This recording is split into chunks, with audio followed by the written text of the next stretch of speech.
it means leaving me behind. And life doesn't wait for losers, but we can jailbreak time.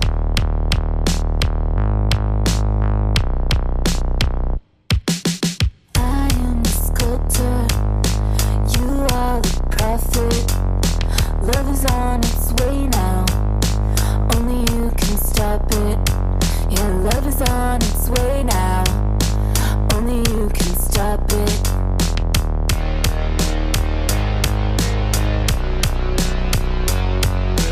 Pushing all the limits through, I can't stop, even when my heart splits in two. I can't stop, deep down in the blue lagoon. I can't stop, what dancing feels like drowning too. Can you hear me? Can you hear me? Can you hear me?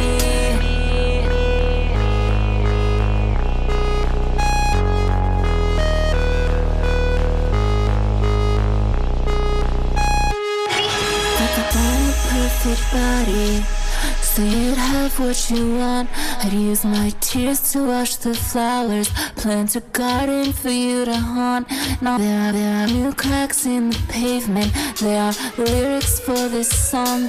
When I beg for you in silence, voices promise it won't be long. Can you hear me?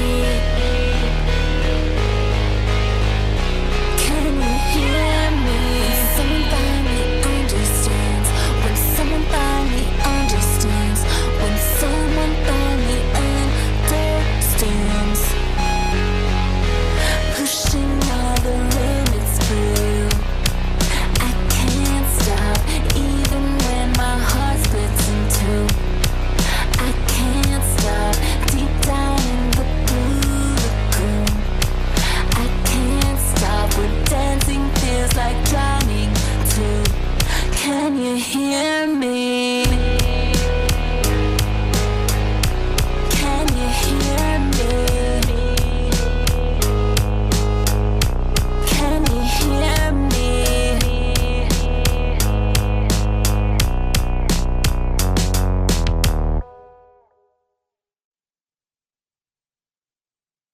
Hello, hello. You're listening to the Ontological Pursuit, and in the studio right now we have She Diamond. Yeah. Hi. Yeah, we have She Diamond here, artist from Berkeley, San Francisco area, although she's been in Europe for a while now, and now she's back in the Bay. So I don't know. Let me see what we have to ask. I guess the first thing I'd want to ask is, how are you doing today? I'm good. Yeah, I really enjoyed driving here. I haven't driven in a long time. It's kind of special. I guess, yeah, you were in Europe, so you didn't have a car. Yeah, I drove once in Berlin, and it was really exciting. How was Berlin? Berlin was okay. Berlin, I was there when I'm like, I was being low key there the last time I was there, and I really liked it. But I was in and out on tour this past spring, and it was like kind of overwhelming and kind of gnarly. Yeah. For those of you who don't know, She Diamond is on tour in Europe, like all over Europe, I guess, for quite a while, but has recently returned to the Bay, and maybe for longer. Who knows? Yes. Yeah. I guess let's get into the music stuff now. What would you say is what you aim for when you're making a song? I know you have music for women as one of your main goals. So how do you achieve on that, I guess? Okay, that's a good question. I'll start. Usually when A lot of songs I've made, they like come from two places. Either I basically want to copy another song that made me feel something really specific. And I know that, yeah, like actually that's like how a lot of songs that I've made start out, is kind of like being like, I want to make something that makes me feel exactly like that song did, but like my way or something. Yeah. Which I think is a really nice method. Yeah. I mean, I've been doing something similar because I've been trying to make my own music with like lyrics, I guess. So I've been like trying to emulate the feeling that a lot of other artists like give me. But I don't know. I feel like putting your own spin on it's important. I feel like you have a very unique take on a lot of these genres that you do, because you do like a lot of things. You do rock, you do electronic, you do poppy kind of things. How do you approach like all these different genres? Well, I think something that might help in how my stuff turns out is that I know close to nothing about music. Like actually I'm tone deaf. I have no formal musical training like whatsoever. I had like music class in elementary school, and I was like so bad that they like made me stop because we had to play like xylophones, but I couldn't hear the difference between the notes, so I just hit the C note like in rhythm with like what everyone else was playing, and then they like kicked me out of the little like xylophone band because she's like, you can't only play the C note, there's like different notes. And like I just like have never studied an instrument, like nothing. So I feel like, and it's something that I realize is actually a strength for me, and I've kind of tried to protect my ignorance in a certain way, because I'm actually more of a like a poet, I guess, and a performer. And so when I want to make a song, I like emulate something emotionally and sonically, but kind of as if I was like an alien who had like no like technical understanding of, and I also like I know how to produce, and I like taught myself Ableton, but it's in a very like, I feel like I use it impressionistically, so I feel like everything comes out kind of this like warped version of these like specific genres, honestly, because I like don't know what I'm doing, but like I like it that way. Yeah, that's a good way to approach it, I guess. It makes sense why you sound more unique than like, or you sound very unique in term like sonically, just because you don't have the music, like I guess music nerd kind of background, you could say. Like you just know all the music theory and everything, but that like creates a lot of differentiation between your art and someone else's. Yeah, I think I just like, it gives me more freedom because I'm not limited by my knowledge, and I don't like, I might make choices that someone who had more understanding, like theory wise, would be like, oh, you just don't do that. Like, but I'm like, I just like that. Yeah. But it's like, if I knew better, I probably wouldn't, because it's like, you should never put those like notes together or whatever. But I'm kind of like, and then sometimes it's just cool and it works, even though it's like discordant or something. And I think I also, in learning how to produce more, like I also work with producers. It's not like I produce all my tracks. Like a lot of the stuff I've worked with producers, like a really good friend of mine, Clay, I worked with a lot, who has a bunch of cool projects, and he like knows everything about music. But I'll just be like, do this, like, and kind of be like bossy and be like, I know it's weird, like, do it. You have like the vision in your head of like how you want it to sound, and then you just need someone to like put it together, I guess. Yeah, that's a really interesting way. And you mentioned that you think of yourself more as a poet, and I guess that kind of shows on songs like Hate to See You Walk Away, where it's more spoken word, I guess. But yeah, on that song, it's produced by Final Girl. Yeah. Or is Final Girl vocal? It has vocals on it too. No, it's just the producer, but we kind of like, we only did that track together, so I just wanted to like credit her because it was more of like a collaboration, not just like she was like the technical producer, because she put a lot of like her own vision into the beat, so that's why it's like feat or whatever, but she just produced the beat. And that's this girl Anya, who's like really talented, but we just did that one track together. That's cool. Yeah. I feel like a lot of times producers don't get like enough credit, I guess, because they're just like, you can only find out who produced a song by like checking the view credits or on Spotify or something, or like looking at Genius. But yeah, I feel like putting your producers as features is a good way to like help both of your careers. I mean, musically, because you're showing love, and then they can show love to you later if you want like work on something with them. You do like background vocals or anything for a track of theirs. But yeah, also on that song, you say like, I lift weights. And I know you have a gym or like a fitness TikTok. Oh yeah, which will probably be destroyed. I should download. Oh yeah, it's all going away like tomorrow. Is it tomorrow? Yeah, it's tomorrow. Like, TikTok's gone. TikToks. Yeah. Yeah. How were you able to like consistently go to the gym or work out or anything in Europe? Yeah. So at first, my crazy gym era was last year, I guess. I think it started in like August and went for like until like February or something of whatever year. And I was like super consistent, and I was like, it was like up until I went on tour, and I was kind of living like a monk. Like I was working at a restaurant, saving money for tour, and then in any free time I had, I would just like go to the gym in the morning and then like make music at night. And I was like, didn't talk to anyone really, or like hang out with anyone, or like do anything. Like, and it was like, yeah, and I was like super, and it was cool. I think I learned a lot about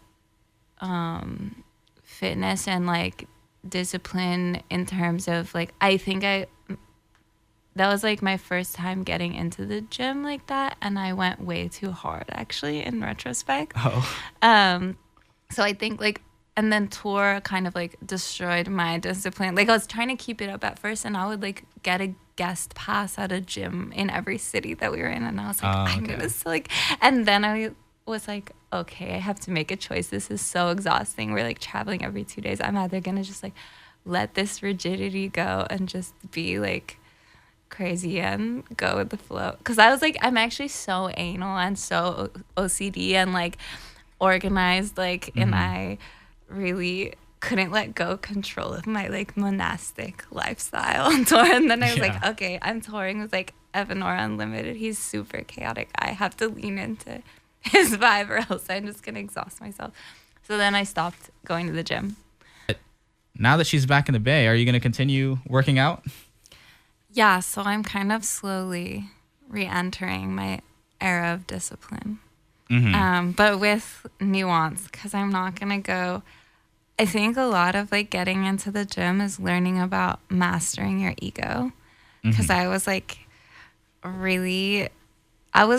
started going because I was kind of in a really hard place and kind of heartbroken.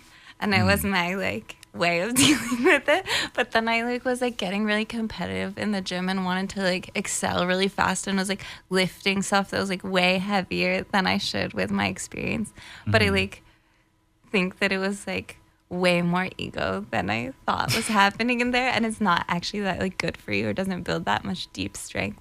So I'm trying to reapproach like resistance training and stuff with a lot more mobility stuff, and not lifting as big weights. Not that I was lifting anything that big, but like for me, because I'm a really small person, because I just like was being a show off, I think. Just so you know, She Diamond is absolutely shredded. Thank you. Yeah.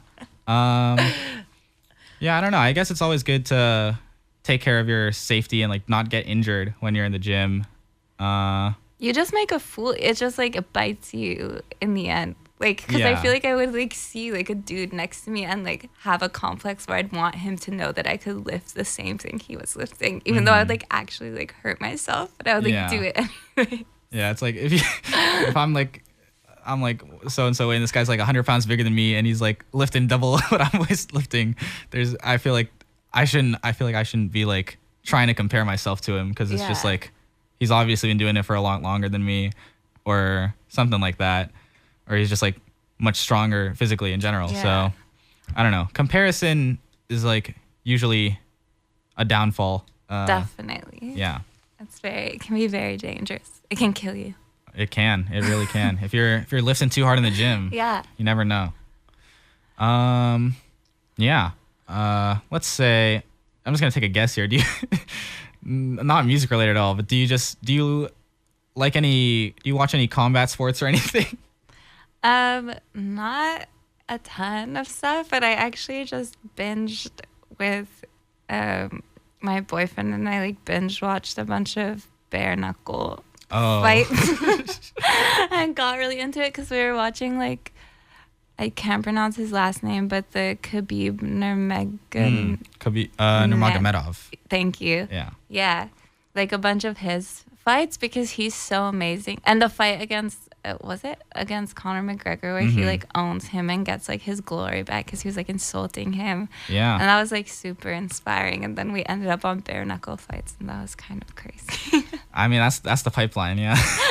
Khabib Nurmagomedov, undefeated UFC champion, retired like very young. After he retired as a fighter because his dad passed, and then now he coaches like the current champion he coaches like a lot of like undefeated fighters and also the current like lightweight UFC champion.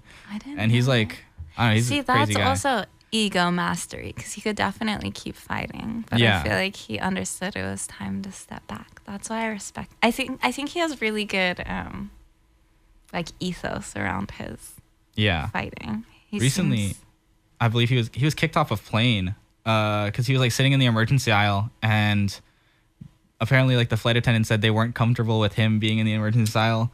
It's presumed that it's because like he's like Russian, like Dagestani, and like he's Muslim and everything. Yeah. So then, but he was very respectful throughout the entire exchange, and he just had to leave the plane. Really? Like they just kicked him off. Yeah. Whoa. I don't know. A lot of injustice in terms of that, but let's get back on track with the music stuff.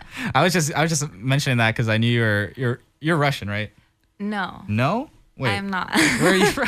I just noticed a lot of your song titles. I speak Russian. Oh, okay. And I speak Russian because I lived in Kiev in Ukraine for 2 years, and I learned it there.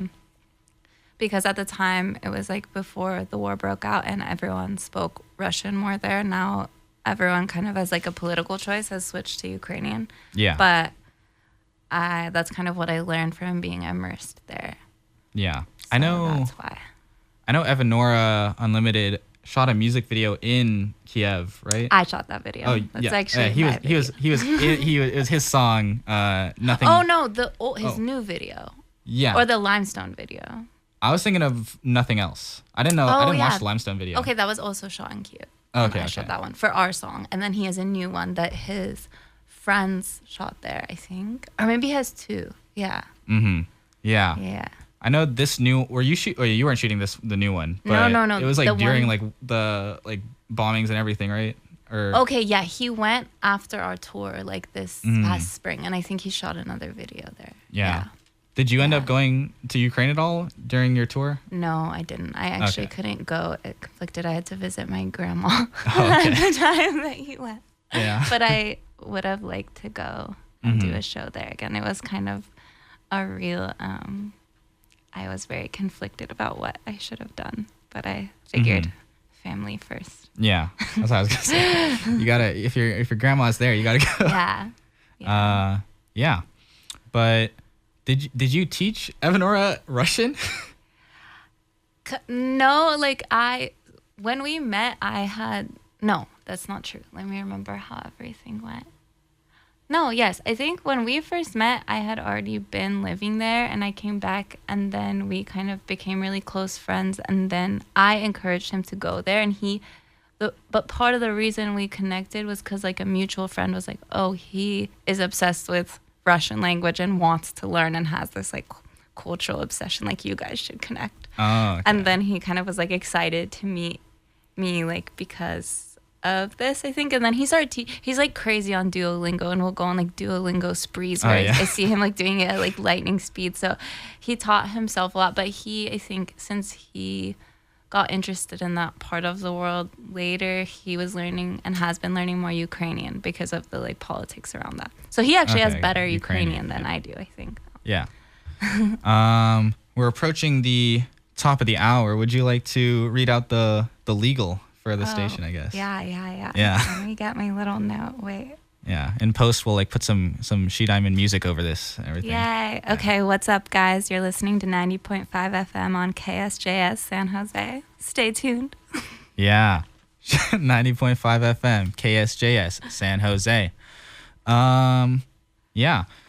Speaking of Ukrainian, you have a lot of songs that are like titled and like the lyrics are all in Ukrainian.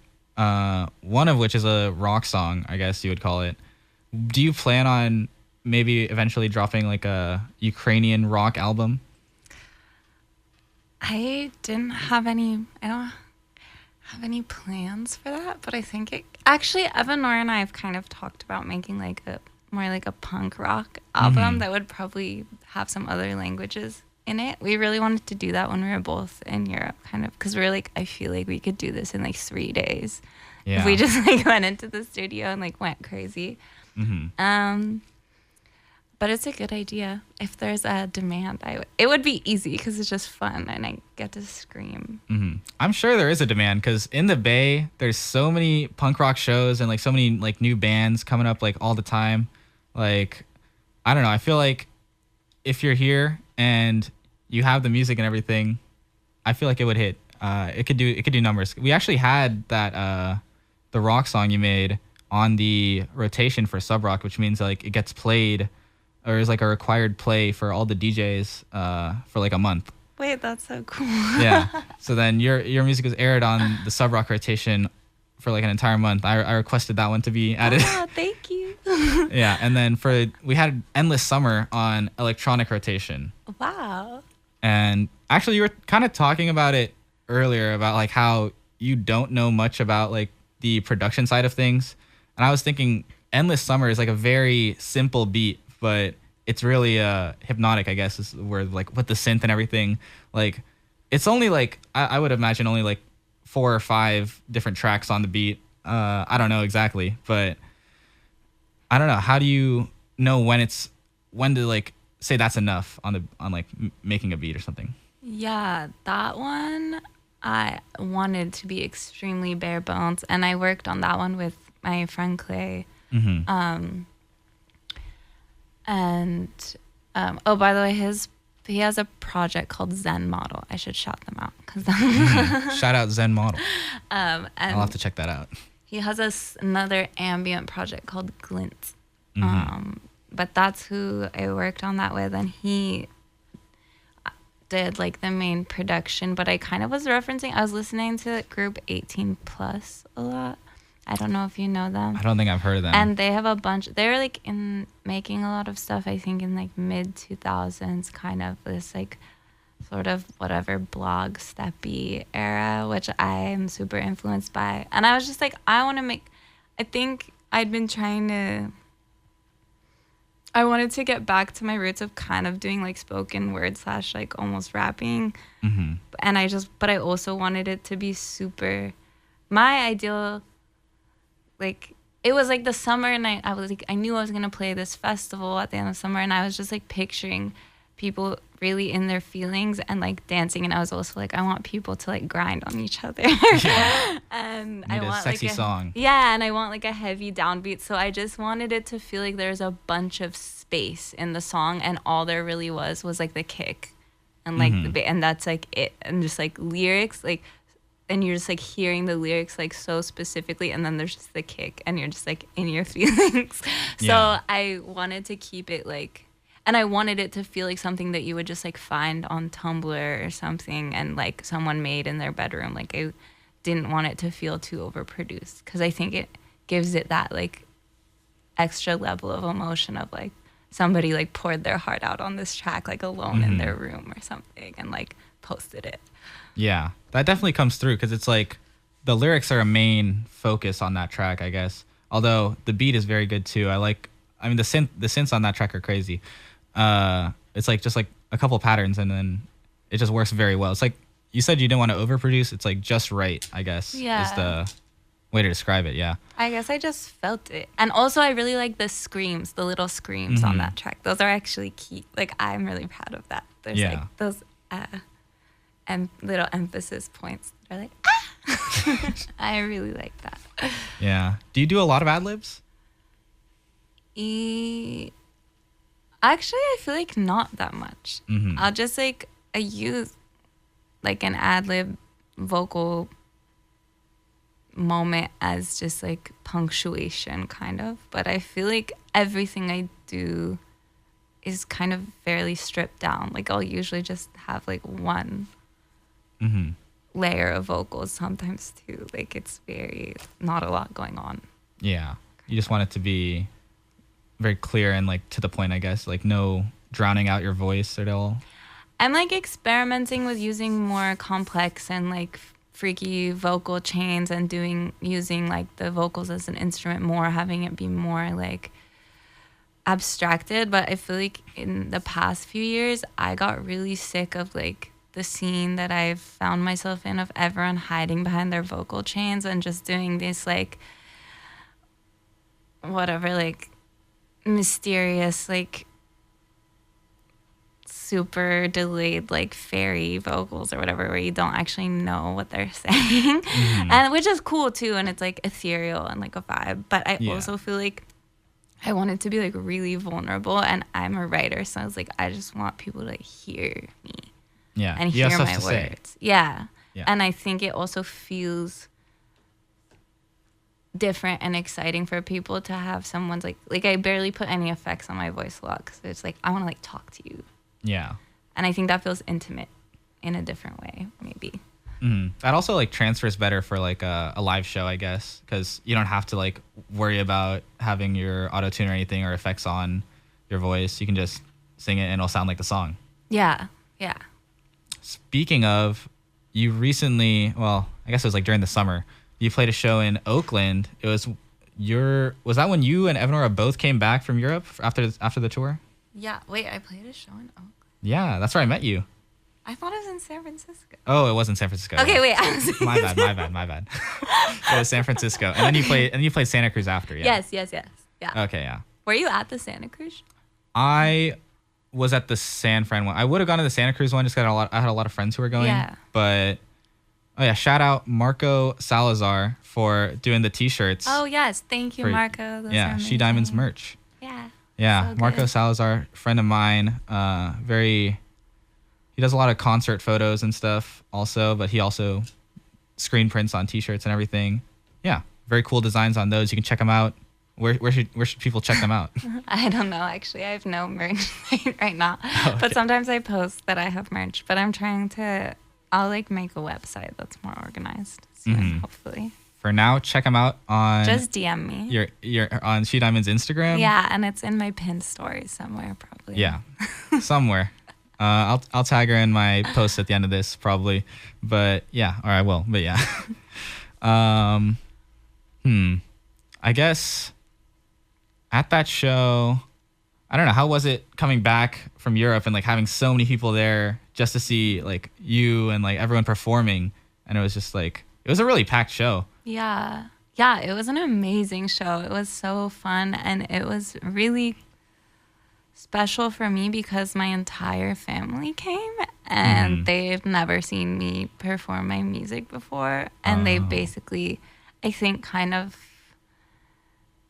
thought that I was like delusional and like making this up like for the past 5 years that I've been doing this, because they're like, yeah, but you don't know how to play instruments, so what do you mean you like make music? Because I also don't understand, like, I don't know, they're just, I think it was really huge for them to like see me perform and see that there was like people that actually listen to the stuff that I make, and it's like a community and a scene and a world that means something to people, and they were all super into it, and like it was just like really emotional and cool for me to see like my mom in the audience like in San Francisco after doing this tour. And I think that's like a really big moment when you're trying to do something sort of different in art, when your family can witness it and like have a world to understand it in. So that was crazy for me, definitely. Yeah, I was gonna bring that up actually, because I remember in the show you were like, my mom's here tonight.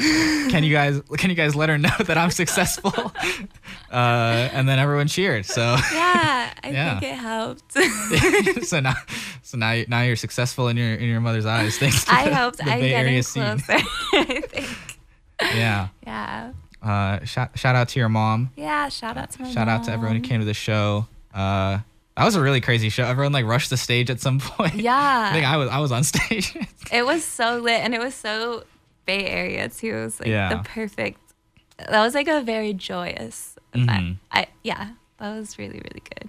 It was fun. It was like a real Bay Area celebration. I mean, I know Evanora does like a lot of like Bay Area style rap under Marjorie W.C. Sinclair. Yeah. But like having everyone there, and then there's just a lot of people, a lot of Bay Area artists like in the back there, just like standing on stage, like Stunny and everyone. Yeah, shout out Stunny. Shout out Stunny.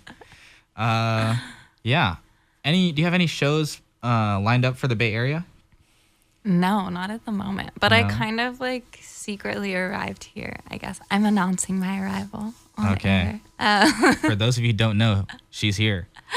But I don't have anything lined up. But I also feel like I'm kind of on a hiatus from shows because tour was so intense, and I want to actually make new stuff and have a new relationship to. Then I feel like I started pressuring myself to like come up with new material or like put something else out because I wanted to keep the momentum from tour, and it was kind of like self-defeating. Like it wasn't working. Yeah. So I kind of wanted to chill and actually like take space from everything and then let ideas come to me again naturally. So I'm just kind of laying low a little bit, I think. Yeah. We mentioned some of the other producers you've worked with, like Clay and Final Girl. Do you have anyone in mind to work with for your upcoming music? Yeah, so I'm gonna continue working with Clay because we have like a really great dynamic, and I really like working with him. And then I've started some side projects with my boyfriend who makes mostly really cool like soundscapey ambient music. He has a project called AI Dubai. Check it out. AI Dubai. But we just started making super fun like dance tracks. Like there's like this genre that he put me onto called budots. That's like with all the like horns and stuff. Where is it from? It's a Philippines? Filipino genre, yeah. And we kind of like made our own version of like a budots track. Yeah. And we want to do more stuff like that, just like super fun party music that you would play at like an after party for like a family like graduation or something and get like super lit. Just have everyone dancing. Yeah. I feel like that fits your like energy for Yeah. like all the other stuff you dropped on Psycho. I forgot the name of the album. Psychonaut. Yeah. Psychonaut. Yeah, that was it. Yeah, I just really want people it sounds whatever, but I actually want people to like have fun. Like I want to make like party music. Yeah. That's like that I feel like anyone of any age in any scene would like listen to and want to like jump and dance to would be like amazing. Yeah. Would you say you like make music to be played live, or you just make it just to express yourself, I guess? Or I don't know how you make it for like just listening regularly. Yeah, that's a good question, actually. I think when I started making music, it was just as like a transmission, like kind of like an anonymous, just to express myself, I guess. Mm-hmm. And I never imagined it performed. And I didn't even know how I would do that, really. Yeah. Because I didn't know the like pipeline to like making that happen, kind of. And then as I was like getting opportunities to perform, it obviously shifted my vision for like what something could be. And then I started to like imagine an audience when I was making like my newer tracks and be like, okay, I want this to be able to, and even have the foresight to be like, I want to like be able to max this out on like a huge sound system, and I want the bass to come through like this, and I want it to like feel like this in like a crowd, or like I picture this at like a music festival, which is really fun because then having the opportunity to play more shows, changes the vision of the music to be more of like, for me, like, something I imagine people like sharing joy to or dancing to in a big group, which is Yeah. You nice. have to like first you have to like play some shows, see what the crowd is like, and then it inspired you to try doing more like that, or like get different reactions from people. Yeah, I guess. you're like beta testing what makes people feel something amazing. But also like I feel like all of the music that I made when I was like first started doing stuff was like super lonely music because I didn't think anyone had ever listened to it. Like I know everyone likes, but I actually was just like, and I was just being weird, and like it was like me being like genuinely like very alone, like in my room and like making a weird thing, and like because I had like no one to talk to, I would literally like make a song. And now obviously it's like there's a different energy in the music because I know at least somebody's listening, so it's more joyful. I think. Yeah, that makes sense. It's like as you grow as a person, I guess you also can grow your sound and everything, and like everything evolves. Yeah. And I think as you get older and mature, or at least for me, and what's important to me, you become hopefully more generous. And I think it's also like the intention behind my music now is that I want to it's like I want to create something that like allows you to feel amazing things that you want to feel versus like I need you to hear my like pain or something, or like I need like someone else to witness like the inner workings of my mind, which like I don't feel as pressed about anymore. Yeah, you're just trying to be more uplifting. I guess.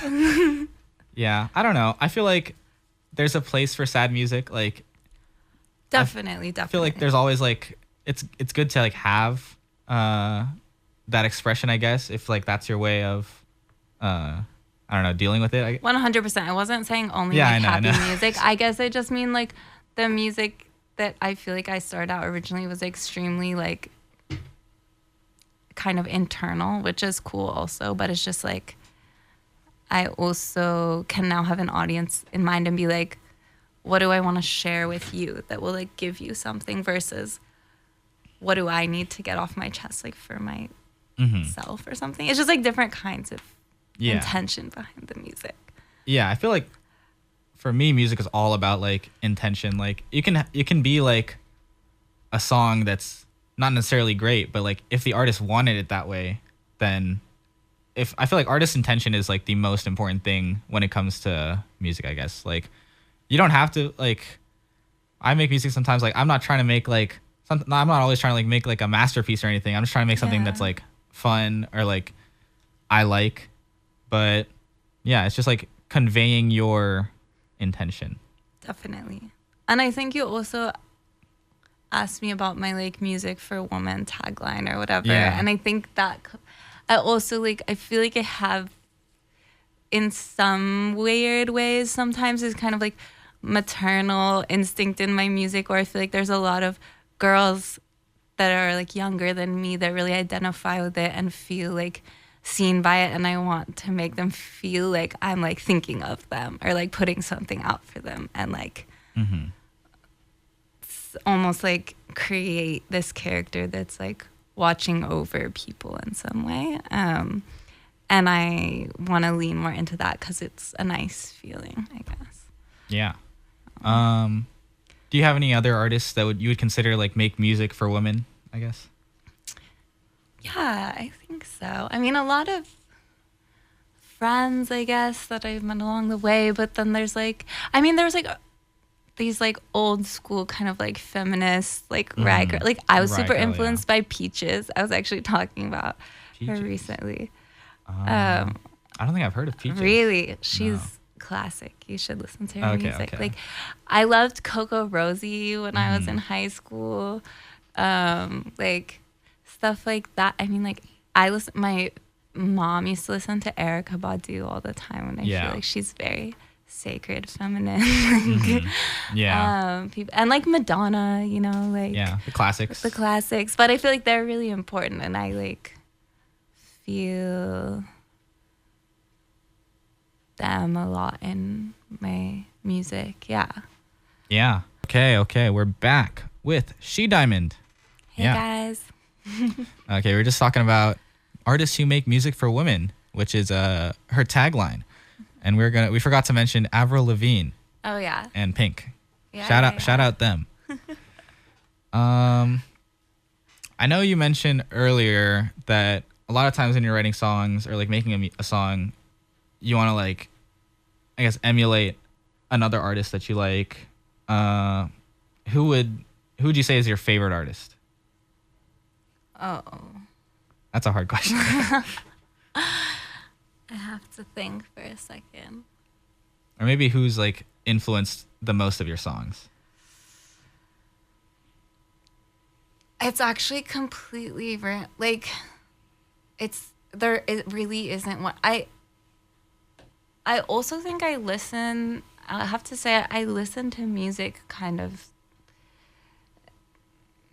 in a like semi uninformed way as well. Like I'm not this like catalog of like I know every album and every like blah blah blah, and really, like I kind of just like get these really intense attachments to like one song every like 6 months, and then it will like hit me in a way that I like need to make my version of that song, and I can't explain it really. There's like Blue Lagoon, that song, I kind of like part of like the hook.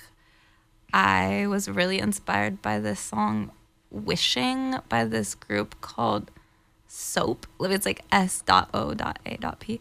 I have no idea who they're. Kind of like this R&B like girl group from maybe the 90s. I don't know any of their other songs. I don't know who they are. I just like heard this one song and I got so like hooked on it for some reason. And then like and then there was like influenced by that 18 plus song for Endless Summer, and then like I was listening to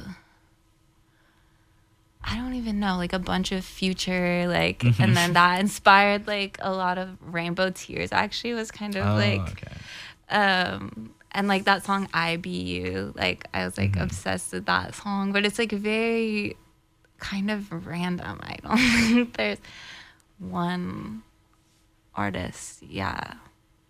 I mean, I don't know. I wouldn't call it. I know inspiration's like not always like the best term for it, but just like having experienced someone's music can like change your perspective on your own music sometimes. And I don't know, I guess do you have any plans, I guess, for the upcoming work or songs that you want to work on while you're here? I have like a playlist that I can like post or something. It's all my inspiration for like this new album I want to make. And the main thing is I want to like run with the sound that I had on the previous EP, but just add a little bit more like dust and scratches to it, like a little more graininess and a little bit more like almost like indie rock vibes and like emo vibes. And have it just be a little dirtier and a little messier, but a little more like rock. I don't know. And I think, and I have like a bunch of different directions that inspiration is coming from. There's actually one track that was shown to me called Sleigh Bells, by Sleigh Bells, called like something real, and it's like this perfect song that's kind of has like this heavy kick and is like almost kind of reminds me of Endless Summer in the way it's really spare, but it also has all of this like dirty guitar and like a lot of noise and layers. And so I want to like do something like that. I really want to work with like actual musicians in the studio. I think that would be really nice. Some like live guitars or drums or anything. My brother is like a multi-instrumental, like my brother is actually an amazing musician and he can play every single instrument. And that's why it's like really funny that I'm the one who's kind of like making music, because I know nothing, but he, I think, gets annoyed when I try and make music with him because he's really technical and he's like, you can't do that. This is against the theory. But he's so talented and I actually really hope to work with him if he'll have me. I'm sure he'll be down eventually. I have to convince him. You just gotta put in some work on that. Yeah, he has a band and I was like, oh, can I like sing with you guys? And he was like, maybe. Maybe. So we'll see. But yeah, I just want the sound to be a little bit looser. Because actually, from doing tour, I was just like, at root, I'm a punk. Like in high school, I went to punk shows at the Gilman like every weekend. Yeah, that was like shout how out I the Gilman. Shout out the Gilman. So like that's how I started that getting into any type of music scene. And like I still love that energy. And I kind of like on tour, I was like, I like to like do stunts and get really active with the crowd and like hit myself with a microphone and like pour my heart out. And like I want to make an album that allows me to be a lot more loose and not have to like hit the lyrics perfectly, or else it's like a weird vibe because it's like an auto tune. Yeah. You know? You want it to seem more like, I guess, performance art? Yeah. And just kind of a little more raw, I guess, and kind of honest and fun and just like something you can like freak out to. Like I want to like freak out. Like, you don't have to like, it doesn't have to be like, I mean, obviously the lyrics are important, but it's not like focused on necessarily the where lyrics. you have to like hit the marks as much. And I just want a little more like chaos and noise added in, which I think will be fun to attempt. Yeah. Do you plan on having any Ukrainian songs on there? I don't. I like, it was weird because learning Russian was actually kind of what made me brave enough to start performing, because I was actually like, singing is the thing I'm not that shy of a person, but that was like the only thing I was really shy about in life actually, because it's never something I was told I was good at, and I always wanted to, and learning another language weirdly made me able to do it, because I was like, okay, well, people don't understand. Yeah, and like the words weren't as like heavy for me because they were new for me too, so I just felt free. And so I did a lot in Russian when I first started, but now it feels more gratifying to like do stuff in English, because, well, it was also weird where I feel like a lot of American artists like in the more underground scene started feeling like it was like trendy and cool, and then I got this weird feeling like I was kind of like somehow co-opting it, or it was like a bit of like a shtick, and I didn't want it to become, because they're like, oh, it's they're like rapping in Russian, that's so like cool, and like, you know, and I didn't want it to become that, so I sort of like stayed away from it a little bit. But I also love speaking that language, and I'm proud that I learned it. So I might reincorporate it in like more like throughout. Like I like the idea of using different languages in one song. Yeah. Yeah.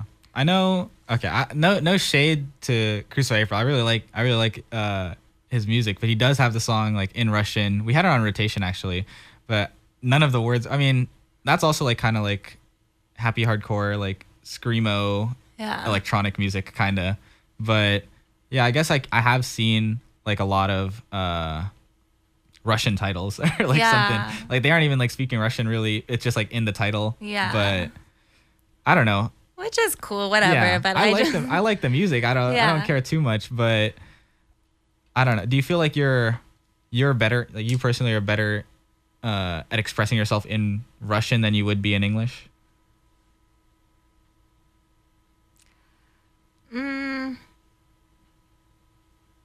Honestly, at this point, no. Like, I think the thing that made my music really unique in the beginning also, too, is I made, like, a couple songs when I first started learning Russian. So I barely spoke it. What made those songs really special, and kind of, I made this one song called Соседи Сосад that became kind of like a meme in Kiev, because, like, the way that I'm speaking is so weird. And it's, like, kind of only something you can come up with when you're, like, barely know a language. And if you know it too well, you would never like put the words together like that, if that makes sense. So like piecing it together, I guess. So everyone's like, it's super funny for native speakers because I sound like this like weird alien, like the way that I'm talking, and now I speak quite well, so it kind of like doesn't have this like really funny sentence structure to it, I guess. So, like, it sounds like more proper. Yeah, so I also think part of what was really exciting was like basically not knowing what I was saying at all. And now that I kind of know, I almost prefer English because I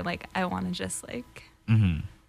But there are certain words in Russian that are just so good, like the way they sound, that I do think I'd like to maybe just like throw in one word in the middle of an English sentence or something like. Yeah, just like say it, like shout like something in Russian. Yeah. Yeah, I guess you were talking about like doing dual language songs, I guess, like bilingual tracks. Yeah, I think that would be really cool actually. And I think you're inspiring me to remember to play with that in these new songs. Mm-hmm. Yeah. Always glad to help out somehow. But we're nearing the end of the hour here. Let's see. Who would you suggest that I try to get for an interview next, I guess? Anyone local, any kind of scene. Oh my God. You should interview Stunny. Stunny? I would love to interview Stunny, actually. I love Stunny, and I think he has one of the most like unique creative minds. Like he has the most avant-garde way of thinking actually, and like way of putting his words together. He really inspires me in that way. Yeah. He's like a special thinker. Every time I like talk to Bomboy, he's always like, do you know Bomboy? Yes. Yeah. Every time I talk to him, he's always like talking about like how much he's like produced a lot of stuff for Sunny and like how great Stunny is. So I gotta. Yeah. I mean, I listen to a good amount of Stunny's music, but I gotta tap in more of the SoundCloud stuff that he has, because I was actually talking to him. He said he was gonna like put all his stuff back on Spotify that like got taken down. I know Walking the Club is not on Spotify anymore. That's my favorite song. Yeah, it's so good. But yeah, shout out Stunny. Shout out Stunny. I think you should interview Stunny because I just love how he like explains his processes or his thoughts behind things. It's like always something you wouldn't expect. I think he's a good person to interview. Yeah, he seems he's very interesting online. Yeah. I guess we'll wrap up the interview portion here. Where can the listeners find you? You can find me on Spotify, SoundCloud, YouTube. I'm about to hopefully release a music video that should have been out almost a year ago for Endless Summer soon. Oh my God. That's exciting. If I get to re-edit it soon. I'm on all the platforms. I like don't really use Instagram right now for my peace of mind, but I have the app. Yeah, check out She Diamond on all platforms and some websites. Yes. Oh, and I have like 3 websites. What's your website? One my brother built for me, and it's called She Diamond. It's like shediamond.io, and it's like a very nice. Like a Gario. I don't know what the host is, but you can go there. And then I have a cargo collective, like cargocollective.com/shediamond with like my old poems and stuff on it. It's very revealing. You get to really experience the poet side. It's kind of a secret, but I just shared it. So that's it. Okay. All right. Shout out She Diamond. Next up, I will play. I'll play Endless Summer. Yeah, actually, this was my favorite song, and then as I've been listening to the album a lot more, like favorite song on the album, I think Blue Lagoon might be my favorite song. Just it's like the production on that's like so deep, and like it's more distorted. Like you're saying, like you wanted some more like looseness, I guess, to the sound.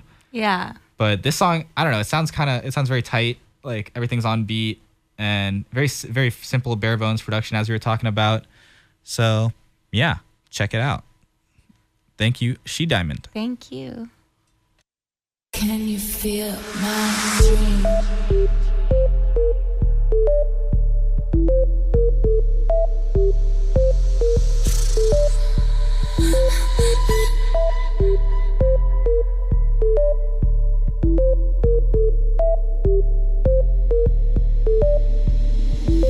Fingers in my mouth when I'm dancing with the moon.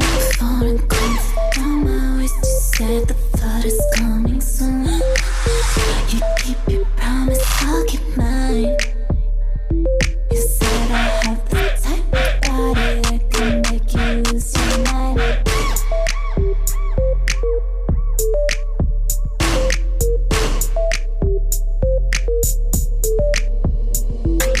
We are sexy, we are true.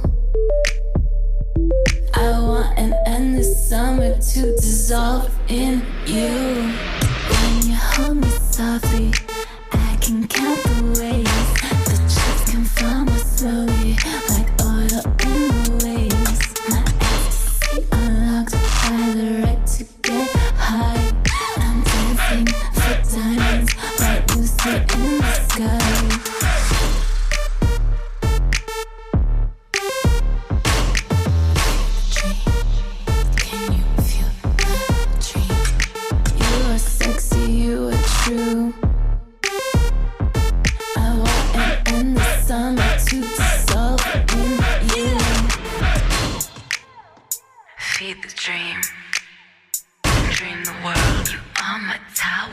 can fall apart and never say a word.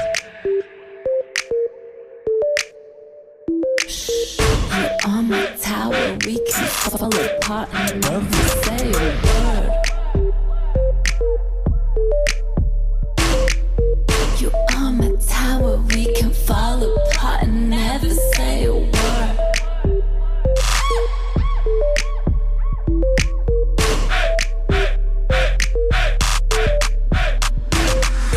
You are my tower, we can fall apart and never say a word.